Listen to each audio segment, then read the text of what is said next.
Perfecto. Vamos a iniciar este camino partiendo justamente de algo que dice Benedicto XVI. Ustedes saben que fue un gran conocedor de Agustín, un gran conocedor de Agustín, y entonces él en un momento va a visitar la tumba de Agustín, apenas lo han nombrado papa, va a visitar la tumba de Agustín. Y él allí dice esto, ¿verdad?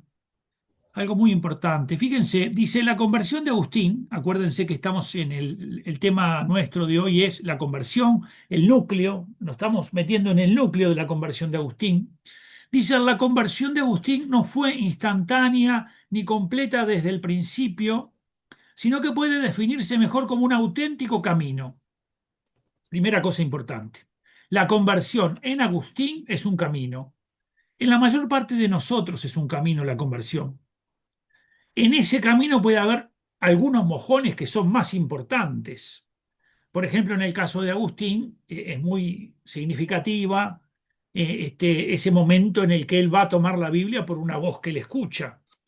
Pero el Papa nos dice, no, no es que allí está todo, sino que hay un camino que él va haciendo.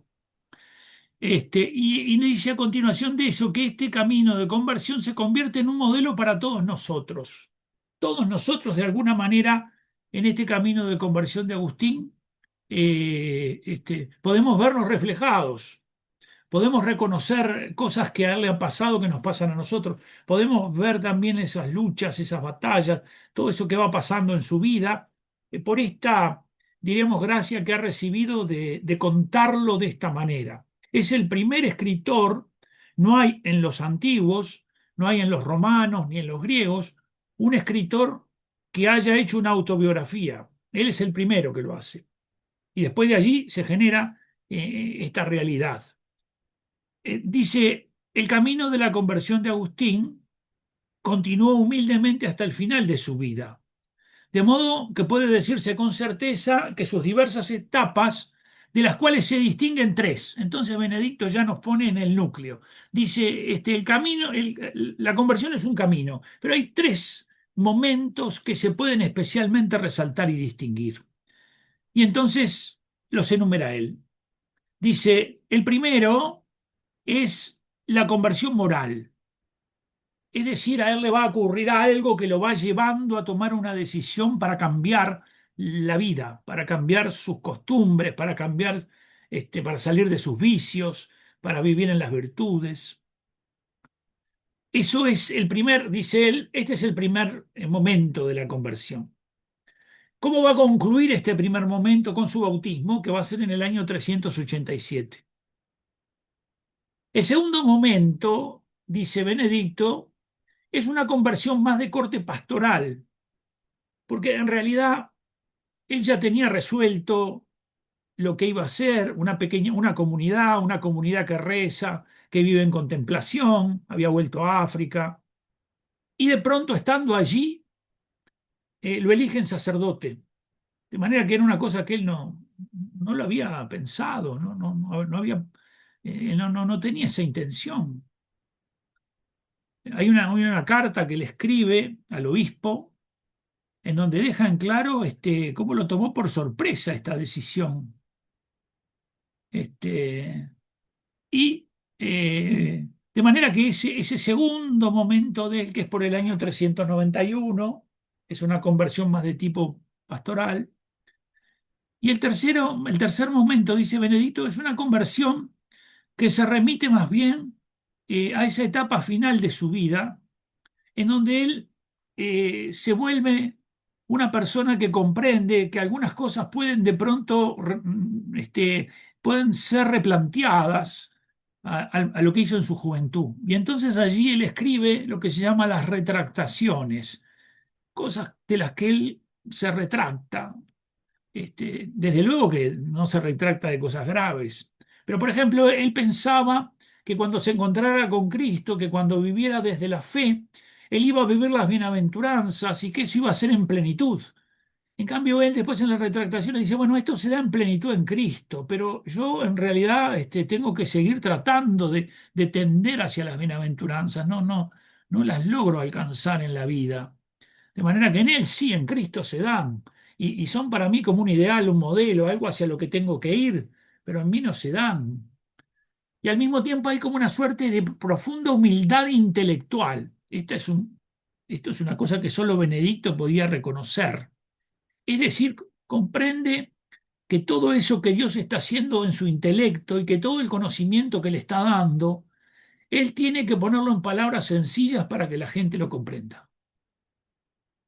Por eso Benedicto le llama a esta conversión, la tercera, una conversión intelectual, una conversión hacia una humildad, porque Dios le ha dado un don a él, pero es necesario volverlo a toda esa gente que Dios le ha confiado. Es decir, se convierte moralmente, tiene que dejar cosas, tiene que abandonar cosas. Lo llaman al sacerdocio, quería una vida de monje de comunidad. Como quería una vida de monje de comunidad, tiene que dar un salto, tiene que salir de eso y tiene que comprender que no basta con vivir contemplando a Dios si uno no se logra entregar a los demás. Segunda conversión, la pastoral. Y la tercera es más intelectual, va hacia su modo de pensar. Él le pidió a Dios perdón por su vida a lo largo de toda su existencia. Incluso en el final de la vida, ustedes saben que unos años antes de morir, él nombra a su sucesor y se retira para tratar de terminar sus obras. Era un escritor inigualable prácticamente. Y entonces, ya cuando está convaleciente, él se hace pegar los... Había comentado el libro de los Salmos maravillosamente. Es un comentarista bíblico formidable. Este, y comenta mucho el libro de los Salmos. Y entonces él se hace pegar en la habitación los salmos penitenciales, para allí desde su cama, cuando está convaleciente, ya por morir, él miraba los salmos y le pedía a Dios auxilio, le pedía a Dios que lo asistiera, pero los rezaba, ¿eh? Permanentemente los hacía presentes en su vida.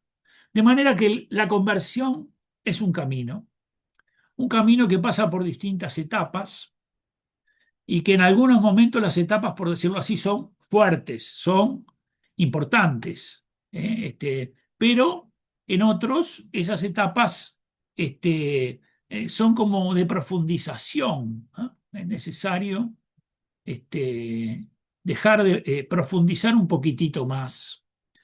Y por eso Agustín, digamos, eh, se esfuerza en ese camino, ¿verdad? Se esfuerza en ese camino. Vamos entonces a algunas, a algunas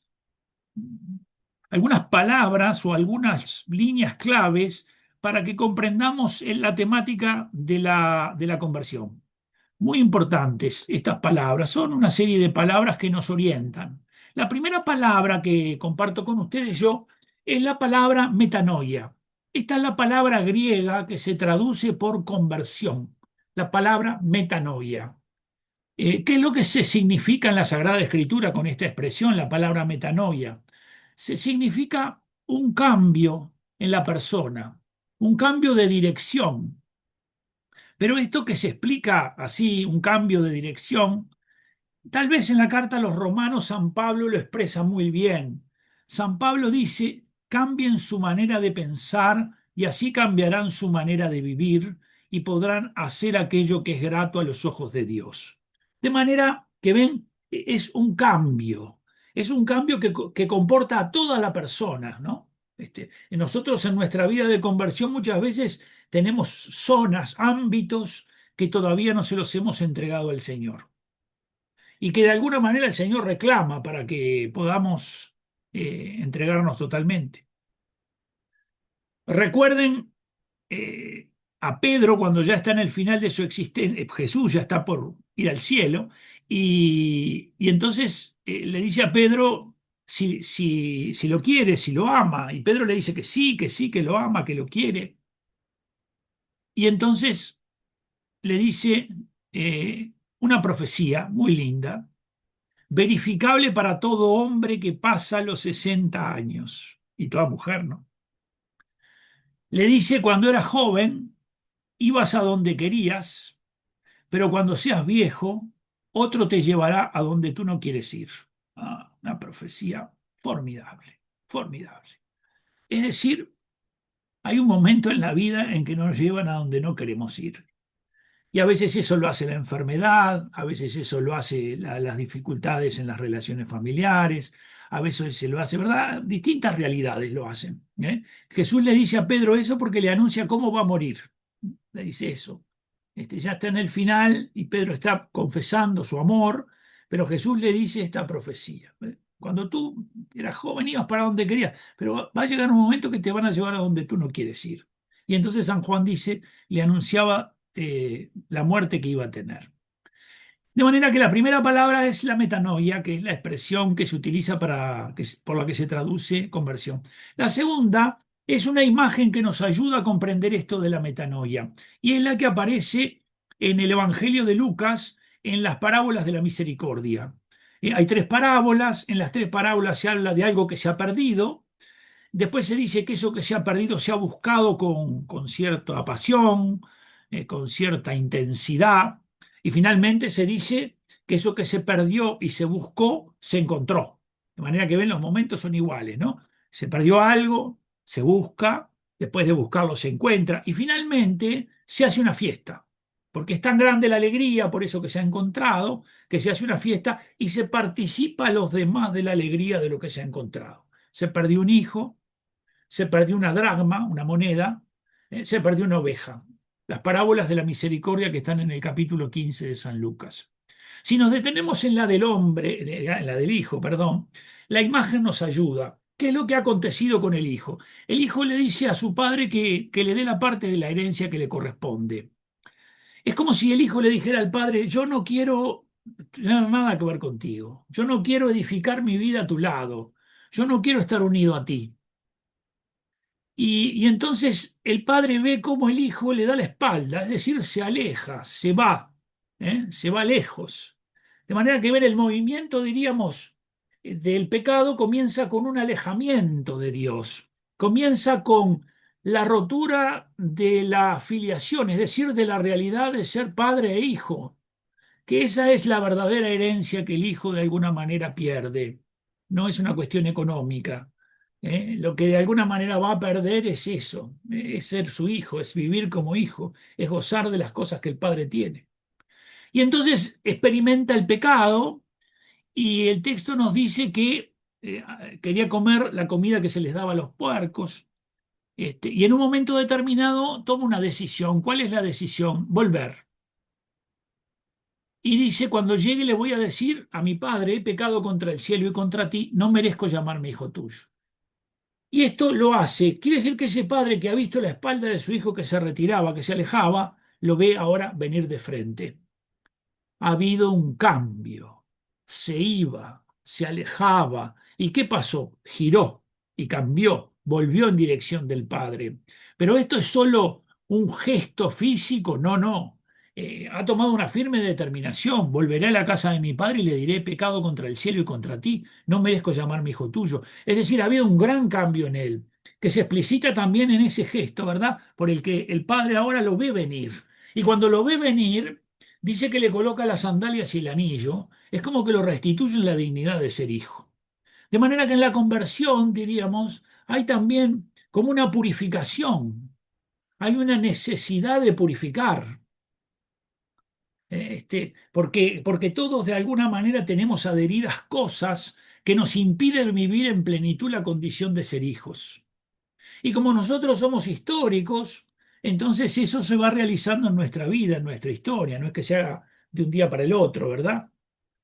De manera que ven una imagen que ayuda, la parábola del Padre misericordioso, el hijo que se aleja y que vuelve, y se ve claramente entonces que la conversión es eso, ¿no? Es dar la espalda y luego volver de frente, pero no solo una cuestión, diríamos, física de tránsito, sino que hay también un cambio de mentalidad, una comprensión. Y ahí pasamos al tercer punto, de la verdad sobre nosotros mismos. Hay que encontrarse con uno mismo. Esto Agustín lo va a tener presente muy claramente. Hay que encontrarse con uno mismo. Pero para encontrarnos con nosotros mismos no basta nuestra luz. O sea, no es una cuestión de autoayuda o psicológica, no, no. Para encontrarnos con nosotros mismos tenemos que hacerlo frente al espejo de Dios. No podemos mirarnos a nosotros mismos desde nuestra condición, porque nosotros podríamos justificar muchas cosas. Ni siquiera de las personas que queremos, porque podrían decir, sino que tenemos que tratar de que cuando nos vemos podamos mirarnos en el espejo de Dios. San Pablo utiliza una expresión que es muy linda, pero que no es nada sencilla. Dice conocerse, ¿no? Como soy conocido. O sea, ojalá Dios me regale conocerme como Él me conoce. Es decir, que yo pueda verme como me ve, que yo pueda verme como Él me ve. De manera que la conversión supone qué cosa? Encontrarse con uno mismo, pero con la verdad sobre uno mismo, con esa verdad sobre uno mismo, que encuentra cosas oscuras, cosas luminosas, y dado que toda conversión de alguna manera es una acción de Dios, podríamos decir que no hay dos caminos iguales, pero sí hay elementos comunes. No hay dos caminos iguales, pero sí tenemos elementos comunes. Seguramente empezamos a hablar y todos decimos, sí, yo también, a mí me pasó tal cosa y tal otra. Y así sucesivamente nosotros podemos ir dándonos cuenta que muchas de las cosas que han pasado a otros también nos han pasado a nosotros. O que algo que pasó en un determinado momento, ¿eh? De manera que por eso la conversión de Agustín sirve para nosotros, porque de alguna manera también él, en esas cosas que vive, nos permite a nosotros reconocer elementos comunes. El momento siguiente es que toda conversión tiene avances y retrocesos. A veces son menores, son más imperceptibles en las personas, pero en otros casos. ¿Por qué? Porque en la conversión hay una batalla que se entabla entre lo nuevo y lo viejo, entre el hombre nuevo y el hombre viejo, entre decirle que sí a Jesús y las cosas que de alguna manera tratan de tirarme para el otro lado. Y aunque yo haya sido creyente toda la vida, ¿no? Aunque viniera de una familia de creyentes y toda la vida haya sido creyente, en un momento de mi vida me doy cuenta que hay algunas cosas que las he venido creyendo, pero porque he venido, digamos, como en el borbollón, he venido en medio de un montón de gente. ¿Eh? Este, de manera que ven, se escucha bien, ¿no? ¿Se escucha bien? ¿Ustedes se escuchan bien? Porque me mandan un mensaje, María Luisa, que no escucha bien. De manera que avances y retrocesos. Se avanza, se retrocede, se frena. En ese camino Dios tiene instrumentos. Dios utiliza instrumentos. Algunos muy afinados, otros no tanto, pero son instrumentos de Dios. ¿Qué quiere decir esto? San Pablo dice algo que nos puede ayudar. Dice, uno es el que siembra y otro es el que cosecha, pero el que da crecimiento es Dios. Es decir, lo que hagamos y el modo en el que Dios nos pueda utilizar para ser instrumentos para otros, son elementos que serían infecundos si la acción de Dios no se realizara. Por lo tanto, a no desubicarse, como le dice San Pablo, ¿verdad? Yo recogí, perdón, eh, fulano sembró, pero ni el que recoge ni el que siembra, lo importante es que Dios es el que da crecimiento. Es decir, en toda conversión hay una acción de Dios. Los instrumentos son valiosos, porque a veces son muy, muy conscientes de su condición de ser instrumentos, pero a veces Dios los utiliza sin que ellos se den tanta cuenta. Pero lo cierto es que Dios pone en nuestros caminos a instrumentos, a personas. Y el punto siguiente es algo importante en este tema de la conversión, es decir, es muy importante atisbar sobre lo más grande. Algo grande hay que percibir.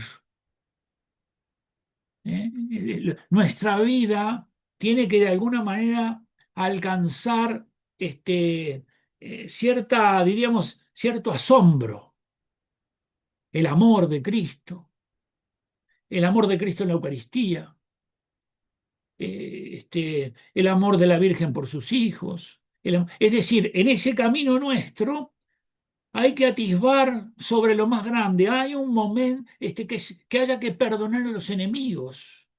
Es atisbar sobre lo más grande. Este camino nuestro nos presenta muchas veces una realidad que verdaderamente nos admira, nos asombra, nos saca, diríamos, de la monotonía de las cosas de todos los días, nos impulsa. Y el último punto, sobre una serie de, diríamos, de expresiones para hablar de la conversión y para profundizar en la conversión, es que en la conversión están muy activas la libertad y la voluntad. La libertad y la voluntad. Dios nos ha creado libres. El mismo San Agustín va a decir, va a acuñar una frase que dice: el que te creó sin ti no te salvará sin ti. La libertad y la voluntad, es decir, la acción de Dios que se realiza necesita de una respuesta nuestra, necesita de que nosotros respondamos a esa acción de Dios que se realiza. Por lo tanto, será muy importante nuestra libertad. ¿Cómo podemos ayudar a que esa libertad nuestra esté siempre como dispuesta a responder al camino que Dios nos propone? El Papa Juan Pablo II, después el Papa Benedicto, después este Papa actual, el Papa León, todos insisten mucho en que Dios no quita nada, porque hay como una suerte de bruma cultural que en la medida en que le digo que sí a Dios, Dios por medio de los mandamientos me va como a someter a una vida que hará que me quite cosas, es decir, que tendré que dejar cosas. Es cierto, a las que me conducen al pecado, sí. Pero las cosas que me conducen al pecado no me hacen libre, me esclavizan. Por eso de Cristo se dice que fue, como nosotros, verdadero hombre, menos en el pecado. ¿Y por qué el pecado no, diríamos, limita su condición de ser hombre? Porque el pecado esclaviza. El pecado no hace al hombre más hombre, lo hace menos hombre. Por eso Cristo, según el texto de Pablo, dice: fue en todo igual a nosotros, menos en el pecado. De forma que ven, metanoia, una imagen que ayuda, en la parábola de la misericordia del Padre. La verdad sobre nosotros mismos, hay que encontrarse con nosotros, nos tenemos que encontrar. El espejo es Dios, no bastan nuestros espejos. El espejo es Dios en su palabra, el espejo es Dios en sus santos, el espejo es Dios por las mociones que el Espíritu Santo va tratando de imprimir en nuestro camino, ¿verdad? Y al mismo tiempo, cómo este camino nuestro tiene elementos comunes con otros, aunque no sea igual, pero tiene elementos comunes con otros. Cómo avanzamos, avanzamos, avanzamos y de pronto retrocedemos. Hay avances y retrocesos. Cómo Dios utiliza instrumentos. Cómo hay que atisbar lo más grande. Hay algo más grande detrás de todo esto. Cuando los santos emprenden algunas obras, lo hacen apoyados en eso más grande. Cuando la Madre Teresa de Calcuta trata de sacar a los leprosos y de darles una muerte digna y demás, ella apuesta a lo más grande. ¿A qué cosa? A que el amor puede hacerse presente en esa situación dolorosa y terrible, y que allí el amor puede ser de salvación y consuelo para la persona, aunque esté sobre el final. Y por eso cuando le dicen, cuando ella llega a Calcuta, cuando ella comienza con la obra en Calcuta, hay 4 millones de leprosos, allá le dicen que lo que ella hace es nada, es decir, como que es insignificante. ¿eh? Les dice que es una gota en el mar. Y ella dice, bueno, pero el mar no sería ese mar si no contuviera también esa gota. ¿Qué quiere decir eso? Que el amor la hace atisbar lo más grande. Hay algo más grande acá. Esto no se puede, digamos, llevar a cálculo, por otras cosas. No, no, esto aquí está la obra de Dios y como está la obra de Dios, entonces necesitamos ir por allí, por ese camino, ¿no? Vamos entonces a ver, ustedes los ven ahora allí, algunos de estos que llamamos los instrumentos, ¿verdad? Recién hablábamos de los instrumentos. Veamos los instrumentos en la vida de Agustín, los concretos, esos que tienen que ver con él. Creo que algún micrófono anda abierto, les pido que lo cierren porque si no cuando grabamos, mejor dicho, estamos grabando y queda para que la gente lo vea en YouTube, entonces de pronto aparecen conversaciones que no tienen que ver con él, con la tarea. Eh, Acá tenemos algunos instrumentos, algunos de ellos no los vamos, no vamos a volver sobre ellos porque ya hablamos sobre ellos. Por ejemplo, Mónica. Están puestos en primer lugar porque fueron muy determinantes, tremendamente determinantes. Mónica, ya vimos, Agustín dice que con la leche que lo alimentó le dio también el cristianismo, lo hizo conocer a Cristo. Las lágrimas de Mónica y la oración de Mónica fueron centrales y él, ya vimos el otro día, describe la influencia que tiene en él, ella.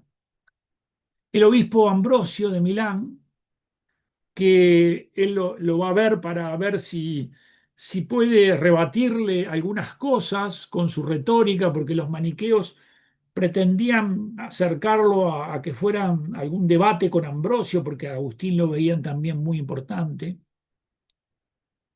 De manera que estos son como los dos muy influyentes.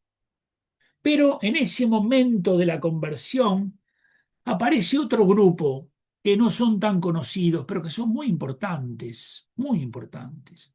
Aparece Simpliciano. ¿Quién es Simpliciano? ¿Quién es este hombre? Es un sacerdote de Milán al que acompañaba muchísimo a Ambrosio, había acompañado mucho a Ambrosio, y este sacerdote de Milán eh, va a suceder a Ambrosio en la cátedra de Milán, o sea que después el sucesor de San Ambrosio en Milán como obispo va a ser este Simpliciano. De este Simpliciano nos habla mucho allí en el libro octavo. ¿Qué es lo que hace? Lo va a visitar. Está sacudido por todos lados. Ya está en el momento, ¿verdad? Está movido en todas las direcciones. ¿Y qué es lo que el mismo Agustín cuenta? Dice que fue a descubrirle las congojas de su corazón, las cosas que estaban en su corazón que lo tenían acongojado. Simpliciano será el que después se vuelva el que acompaña el proceso catecumenal hasta que él se bautiza. Ambrosio le pide a él que lo acompañe. Y entonces cuando le comenta cuáles son esas cosas que lo están, que le perturban, que le acongojan el corazón, Agustín le dice que por un lado es la ocupación del siglo, nosotros podríamos traducir hoy, son las cosas de la sociedad en la que vivimos que se vuelven muy atractivas, que se vuelven muy atrayentes, que quieren de alguna manera que nos volvamos a ellas para disfrutarlas, pero al mismo tiempo que nos volvemos a ellas disfrutándolas, nos volvemos prisioneros de ellas, porque de alguna manera empiezan a reclamarnos el corazón. Entonces Agustín, claro, la vanidad, ¿no? La vanagloria, el poder, el reconocimiento humano, ven todas estas realidades. A él esto le generaba dificultades. La segunda cosa que le plantea a Simpliciano es que está atado al amor de una mujer.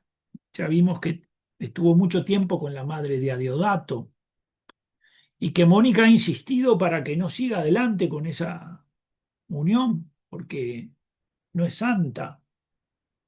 Y él en un momento cuando deja a la madre de Adiodato, durante 2 años anda con otra mujer. De manera que él se está preguntando cosas y cuando va Simpliciano le cuenta todo esto.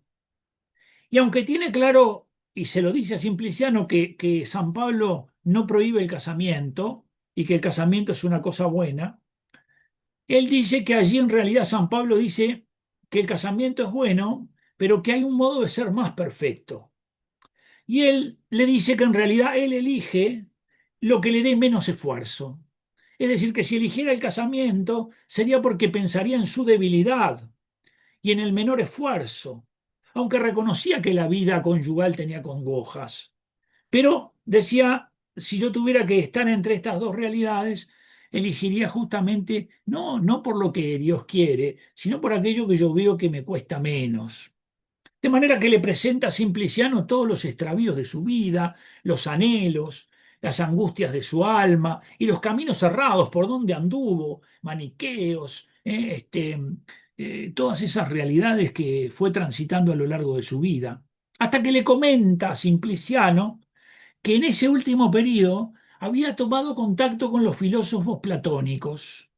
Y cuando le comenta esto, le dice que llegó a ellos para leerlos por la traducción que había hecho Victorino, Marco Victorino, eh, este, y entonces Simpliciano lo escucha muy atentamente y no le dice nada, pero lo exhorta a que tenga un fuerte deseo y amor por la humildad de Cristo.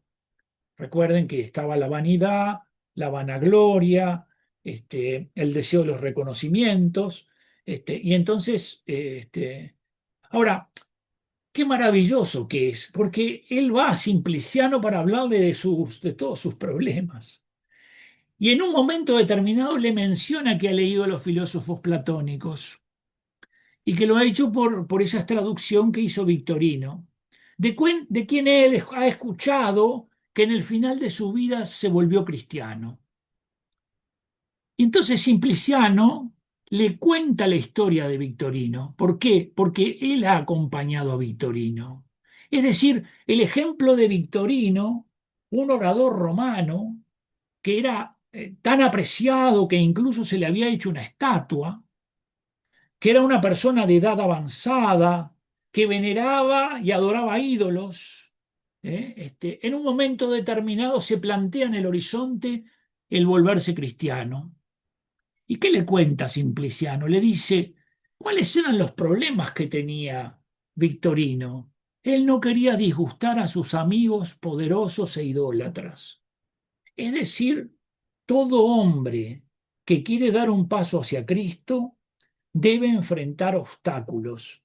Y los primeros obstáculos son como murallas que se levantan delante de nosotros para que no sigamos adelante. Son realidades que presentan imposibilidades. Tú querés ir yo que sé, a servir a la parroquia con la catequesis, pero no podés hacer eso porque quién va en tu casa a hacer tal cosa, quién va a hacer tal otra. Es decir, imposibilidades. Cuando él le cuenta que ha leído a los filósofos platónicos, Simpliciano se alegra porque los filósofos platónicos abrían hacia Dios. Quiere decir que había salido de toda esa otra influencia que alejaba de Dios, ¿verdad? Que se volvía idólatra y alejaba de Dios. Y entonces vuelve sobre Victorino, le cuenta la historia y le dice que en un momento Victorino le dice, yo ya soy cristiano. Como que estaba convencido de que era cristiano.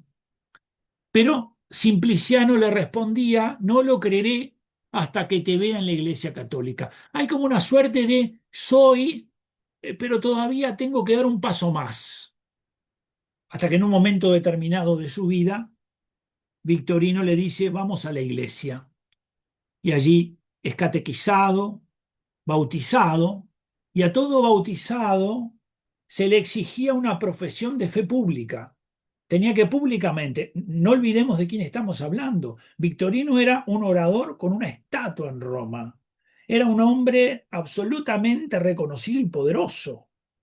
Y entonces la iglesia tenía como, digamos, si ustedes quieren, como una medida más de prudencia, de que si se daban casos de personas así, había que, se le podía, esa profesión de fe pública podía ser privada, podía ser una profesión de fe privada. De manera que él no hace eso. Victorino decide hacer la profesión de fe pública. En medio de todos, hacer una profesión de fe pública. De allí que Victorino a partir de esto va a abandonar la cátedra de orador romano, tan importante y tan única, porque Juliano el Apóstata va a aparecer como emperador y va a promover digamos, el ateísmo y todas esas formas, de manera que Victorino va a tomar también esa decisión. ¿Qué es lo que acontece con esto? Fue a ver a Simpliciano para contarle un poco las congojas de su corazón y le menciona a Victorino como el traductor de los libros que estaba leyendo. Y no sabía que Simpliciano era el que había acompañado la conversión de Victorino. Y entonces cuando le cuenta la conversión de Victorino, le está hablando de él. Él se ve reconocido en esas realidades. Ve que también él tiene cadenas, que él tiene ataduras, que él tiene realidades que les cuesta enfrentar y dejar. Y cuenta allí en las confesiones, dice, me encendí en el deseo de seguir su ejemplo. Es decir, esta conversación que tuvo con Simpliciano, dice que lo enciende en el deseo de seguir su ejemplo. Y a ese, él comienza entonces a vivir una vida más ya con un amigo que se llama Alipio, comienza a vivir una vida más de oración, como tratando de prepararse para el bautismo, y otro amigo se llama Verecundo, Verecundo les va a dar un lugar para que ellos puedan allí como si fuera un huerto, para que ellos puedan ir ordenándose y viviendo. Y un día los va a visitar otro instrumento del Señor. Se llamaba Ponticiano, Ponticiano, un africano. ¿Quién era este Ponticiano africano? Era un hombre de la milicia del palacio del emperador. Y era bastante en secreto cristiano. Y estando con ellos allí, con Agustín y con Alipio, con su amigo, él ve que sobre la mesa hay un rollo de las cartas de San Pablo y comienza a hablarles de San Antonio Abad. Fíjense ustedes, lo digo, la maravilla de la obra de Dios. Este, había llegado, ¿no?, a hablar con Simpliciano por una cosa y Simpliciano tenía para él una cosa mayor. Ahora lo visita Ponticiano, que ve las cartas de Pablo y se da cuenta que algo está pasando en estos hombres, y entonces le cuenta la historia de San Antonio Abad. Les dice a ellos si conocen que hay un monje que está en Egipto, en el solitario en Egipto, y San Agustín en las Confesiones dice que lo habían oído por primera vez ese nombre. Y le cuenta de esa vida de oración, de adoración, de silencio, pero al mismo tiempo le dice que también hay muchos monjes que se han unido, es decir, ya no solo uno, como es el caso de San Antonio, sino hay otros que han hecho como una pequeña comunidad. Y fuera de los muros de Milán, hay muchos monjes que se han congregado como en monasterios, monjes que se han congregado en monasterios. Incluso Ponticiano le cuenta la experiencia que tuvo, que un día visitando uno de esos huertos con otros tres amigos, dos salieron caminando en una dirección y dos en otra, y cuando se volvieron a juntar, dos de ellos habían decidido no volver más para atrás, sino comenzar una vida de entrega a Dios en una de esas vidas de tipo monacal. ¿Qué es lo que ha pasado aquí? San Agustín dice que todo esto que ha pasado lo comienza a hacerse mirar a sí mismo, lo invita como a que pueda reconocer que tendría que dar un paso adelante, pero está prisionero de una serie de cosas y que sería muy importante que lo hiciera. Lo invita a reconocer su maldad, dice, dice en las confesiones. Claro, él mira a Alipio que estaba allí y le dice, ¿y qué hacemos nosotros? Va a decir que va a tener como un desasosiego de su corazón, un violento combate consigo mismo. ¿Qué hacemos nosotros? Mira estos hombres, las respuestas que han dado a las cosas que le pasan, y nosotros acá seguimos sin tomar una decisión, siendo que tenemos claro que el Señor está buscándonos.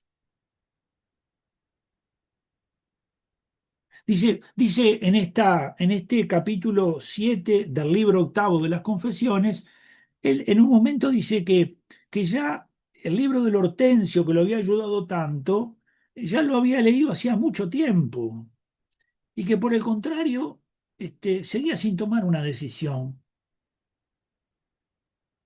De forma que, dice, de este modo se consumía interiormente y se apoderaba de mi alma una vehemente y horrible confusión y vergüenza, mientras Ponticiano refería aquellas cosas. Es decir, ¿ven? Está con el encuentro, con estos dos encuentros que tuve, con las cosas que le pasaron, ¿no? Esas batallas, que reconoce en ellos, y al mismo tiempo esta vida monacal que aparece en el horizonte de su existencia.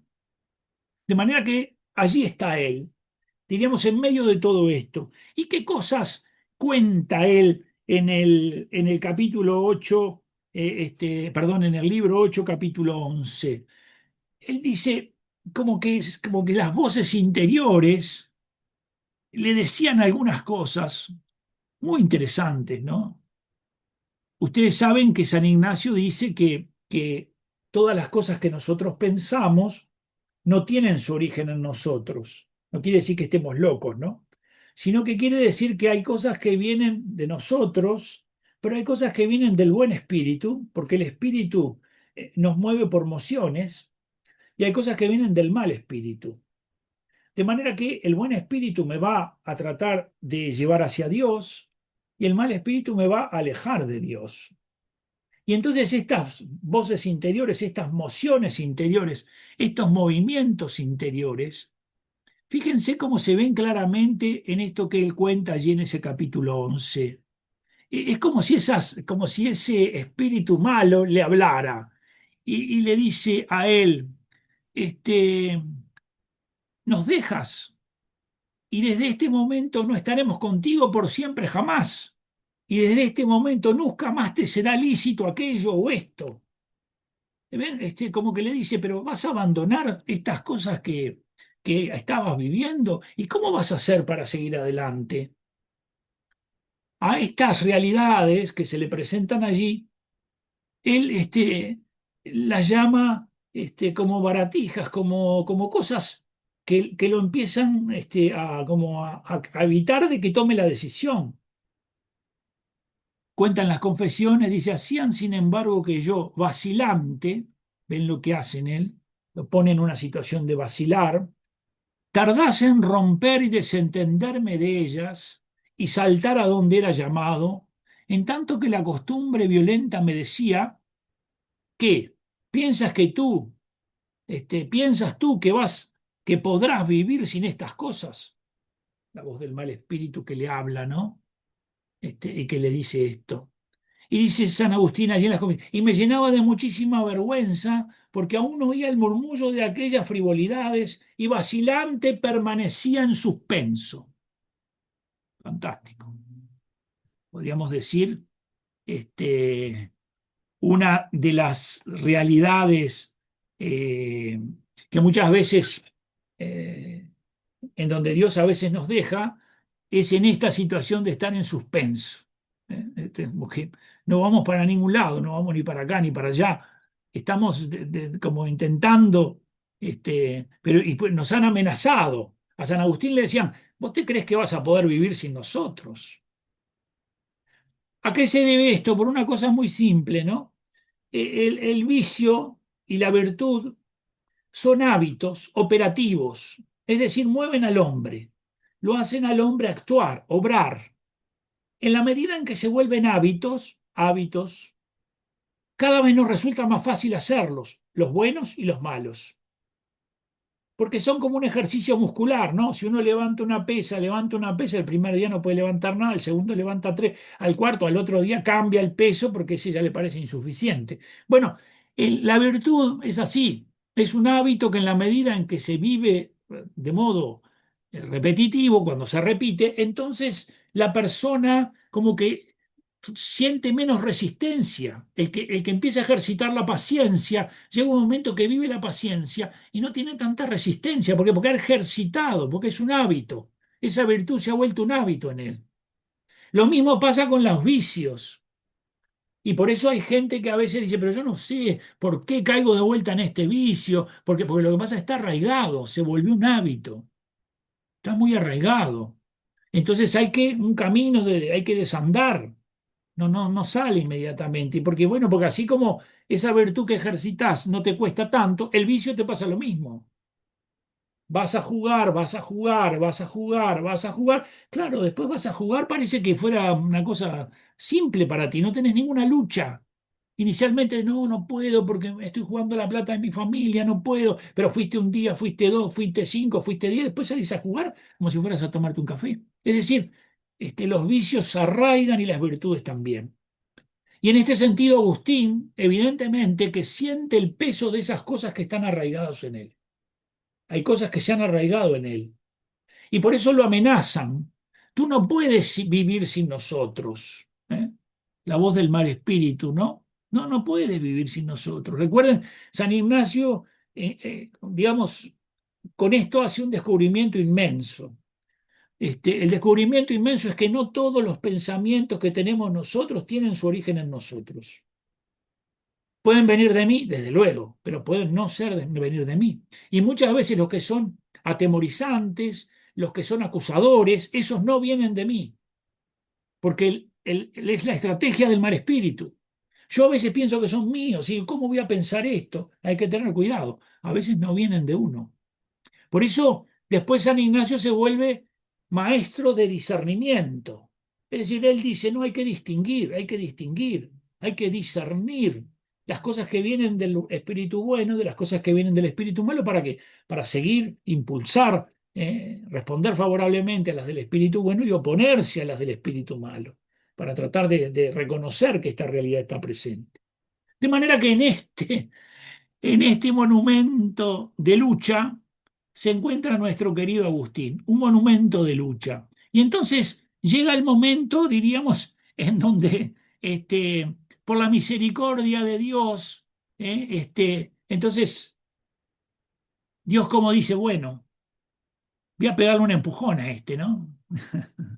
Que lo hace muchas veces, voy a pegarle un empujoncito a porque hace tiempo que anda en la vuelta, pero no va ni para ningún lado ni para otro. Después de todo esto que le ha pasado, con el testimonio de Simpliciano, con estas historias que ha conocido, con lo de Ponticiano, con las cosas con esos dos muchachos que al final decidieron quedarse, y después que ha pasado todo esto, él cuenta en el libro 8 del capítulo 12, dice que se amontonó toda mi miseria delante de mi vista y estalló mi alma en una tormenta enorme que encerraba en sí copiosa lluvia de lágrimas. Está devastado, está devastado. Y cuenta Agustín que estaba con Alipio, acuérdense que Alipio es su gran amigo, y que se quiere ir lejos de Alipio para no llorar porque ve como que esto lo puede complicar y quiere vivir en paz esto que le está pasando.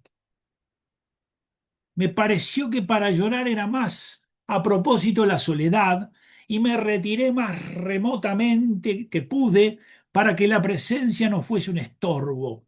Tal era el estado en que me hallaba, del cual se dio cuenta él, dice Alipio, pero no sé qué fue lo que le dije al levantarme, que ya el tono de mi voz parecía cargado de lágrimas.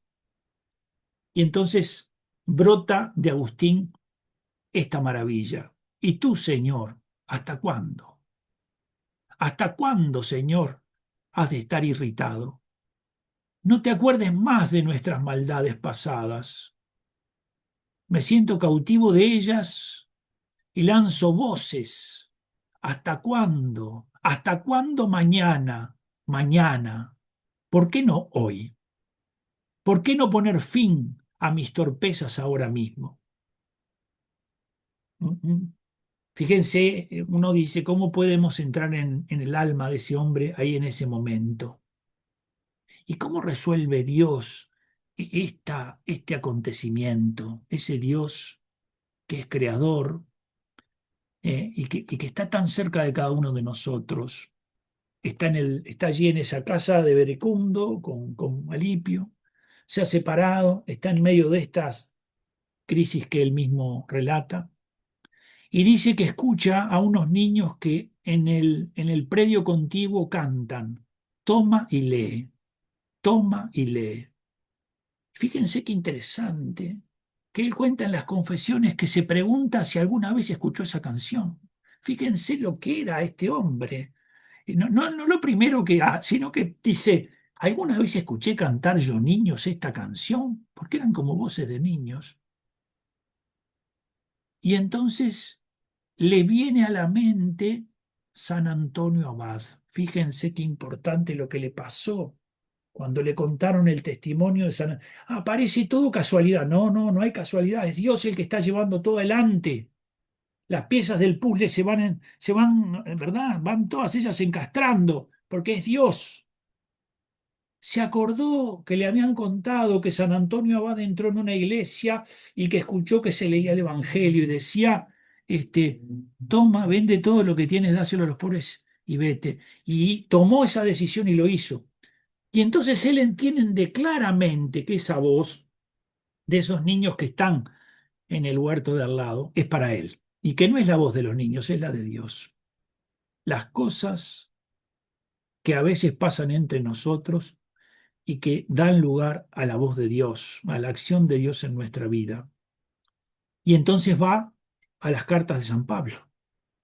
Va a tomar las cartas de San Pablo. Toma y lee, le dice la voz. Y entonces allí, cuando toma las cartas de San Pablo, va a la carta a los romanos, en el capítulo 13, y cuando lee la carta a los romanos en el capítulo 13, se encuentra con esto en la carta a los romanos. Basta ya, no más borracheras, no más. Esa oración previa de él, por la que él clamaba, ¿por qué no hoy? ¿Por qué no decir hoy que sí? Sino posponer para mañana, como habitualmente lo había hecho. Ahora encuentra en la Escritura una confirmación de esa realidad que él,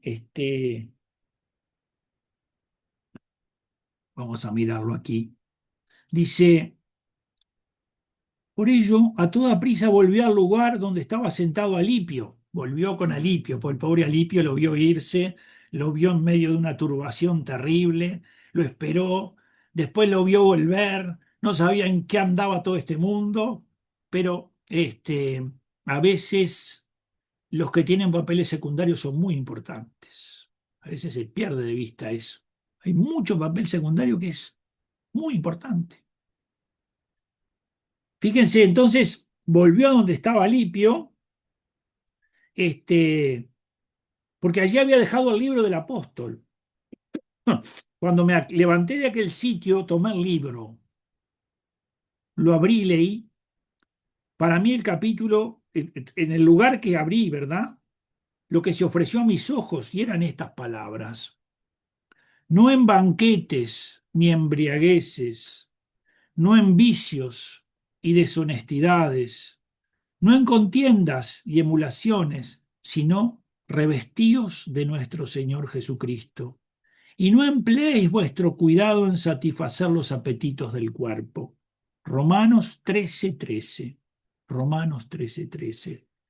Dice él allí, no quise pasar más adelante leyendo, ni tampoco era necesario, porque luego que acabé de leer esta sentencia, como si me hubiera infundido en el corazón un rayo de luz clarísima, se disiparon enteramente todas las tinieblas de mis dudas.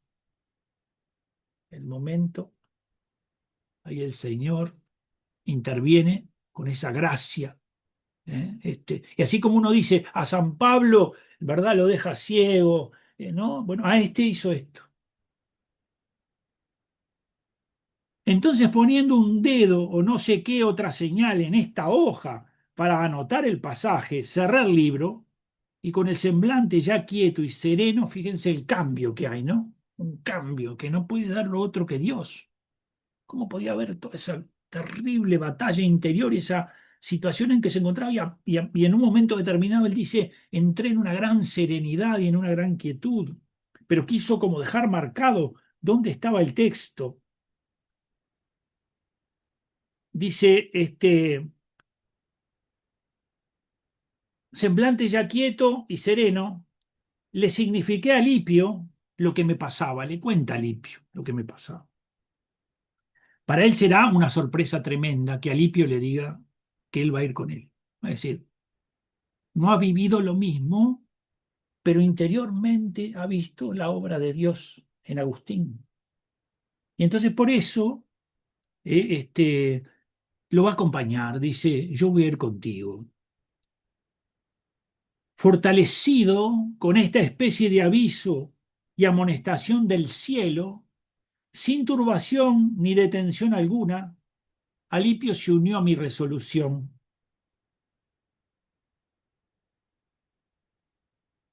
Ya estamos sobre el final. Eh, el amor de Dios es realmente impactante, pero no destruye. No, no, no. Lo sacude, pero le muestra que es posible. Lo lleva hasta las profundidades de su situación, de que no quiere abandonar esas cosas de la vida pasada, de que quiere seguir manteniendo un poco esos honores, esas cosas, y también de que quiere seguir viviendo un poco ¿no? con algunos pecados de la carne, porque él, siendo joven, le había pedido a Dios la continencia, pero le había dicho que se la diera para más adelante, que no se la diera para ese momento. Pero en cambio, eh, Dios lo diríamos, el amor le muestra que es posible. O sea, todo lo que le deja ver, que puede horrorizar, no impide que pueda llegar a la meta y pueda vivir al servicio de Dios con una grandeza tal como la que este hombre nos ha manifestado a lo largo de toda su vida. El núcleo, Simpliciano, ¿quién iba a pensar? ¿Quién sabe quién es Simpliciano? ¿No? Que él va y le cuenta la historia de Victorino. Victorino, ¿quién es Victorino? Nadie sabe quién es Victorino. Los instrumentos de Dios. ¿Quién es Ananías en el camino de Saulo? ¿Quién es? Un hombre que estaba allí en un pueblo perdido y que le dijeron que fuera a visitar a un tal Saulo. Es decir, a partir de una acción, lo que se desarrolla, es decir, lo que Dios obra. Bueno, es una maravilla este hombre. Y es una maravilla lo que Dios hace en él. Es una maravilla ver todos esos otros instrumentos que van, ¿no? Y por eso Benedicto dice, la conversión no es este momento. La conversión comienza cuando su madre le habla del cristianismo, cuando su madre reza por él. La conversión empieza a lo largo de todo ese camino. Y esa conversión que empezó allá concluye en esto. Pero en el camino ha habido un montón de cosas en donde ni ella misma a veces reconocía, ¿verdad?, que pudiera estar la acción de Dios. En cambio, allí estaba la acción de Dios. Y ahora que llegamos hasta aquí, él entonces va a volverse catecúmeno y se va a bautizar. Bueno, nos queda una charlita más sobre este gran maestro. Recuerden las tres cosas importantes. Es padre de la iglesia, que se puede decir, es padre, es santo y es doctor. Tres cosas. Y al mismo tiempo, eso que Benedicto ha resaltado tanto, el final de su existencia, la conversión intelectual, que le hizo comprender que esa iluminación tan sublime que tenía él, tenía que ser capaz de ponerla en el nivel de que la gente sencilla la comprendiera. Bueno, que el Señor nos conceda a nosotros ser instrumentos, dar gracias por los instrumentos, que el Señor nos conceda el don de la paz, que nos conceda el gozo de sabernos siempre amados por Él y que podamos ayudar al que tal vez necesita, porque el Señor puede, aunque no estemos muy afinados, utilizarnos y uno nunca sabe. Ananías no sabía la historia de Pablo, la sabía Dios. En este tablero de ajedrez, el jaque el jaque mate final lo da Dios, es decir, el que conoce el final de la historia es Él. Que Dios los bendiga, los cuide, y si Dios lo quiere, el próximo jueves estamos cerrando estos 4 encuentros con Agustín, ¿verdad? Algunos datos biográficos, su madre, un monumento, él, es decir, el núcleo de la conversión, la batalla que tiene interior, y entonces vamos a ver en la próxima alguna temática propia, que él nos regala, sobre todo en el final. Bueno, que Dios los bendiga y cuídense mucho. Vamos a parar esto. Ahí anda Mateo. Gran amigo, gran amigo. Pastor, ¿eh? Pastor. ¿Eh? Este hermano mío es un pastor que vino a rezar conmigo al altar de la Virgen y yo quedé ir a visitar el. Bueno, que Dios los bendiga.